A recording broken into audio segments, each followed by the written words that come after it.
Suffer from allergies year round, oh, so I'm like mold, miserable every season regardless. Right. Yeah. So molds is the 12-month one. Most of them are about 2 to 3 months. Mountain cedar is the nasty one. Ragweed can get really bad here, and those again are the fall ones. I strongly suggest the drops are called Cedar X.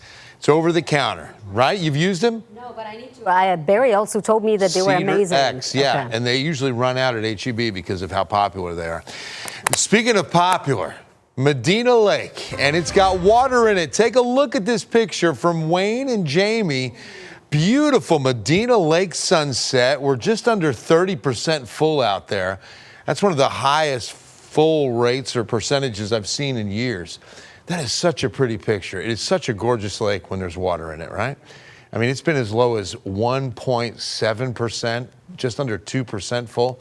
But now, thanks to the recent rains, it's upwards of a 29 to 30%.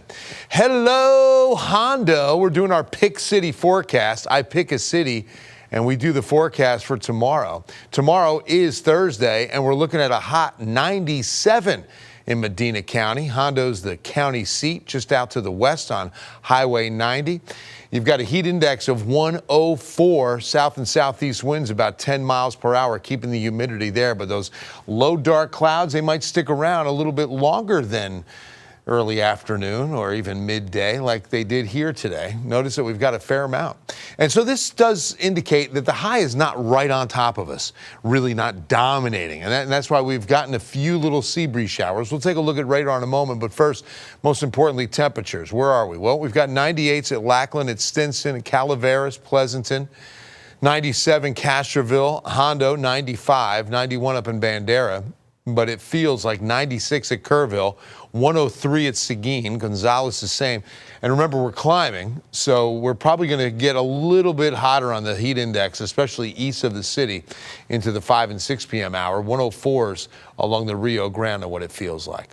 Outside over downtown for your evening forecast. Upper 90s through probably 6:30 or 7 p.m., then 90s until probably 10 o'clock. We're looking at 80s all the way through the overnight, slipping maybe into the upper 70s for Thursday morning. Now, a couple of showers, but not very many. We didn't see many yesterday either, but sometimes these could drift far enough to the north, like last night, and we did have a little downpour in far west San Antonio.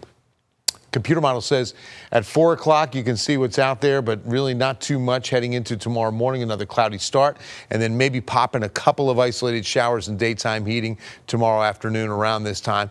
It's not going to be much. We still have the highs centered west of us, and you still see that clockwise rotation. It's not as dry out there. You can see that water vapor is showing some mid-level moisture, but not a whole lot. The extended forecast, 97 to wrap up the work week, and the rain probability only 10%. So a much better chance we continue with dry conditions. The weekend, 97 to 98, Saturday, Sunday should be mostly sunny after the morning clouds. Then as we get the north side students back in the classroom on the 10th, we're talking about some big heat. Look at this, 101 to 102 by August 12th. So please keep in mind with this kind of heat in the forecast, and it is August,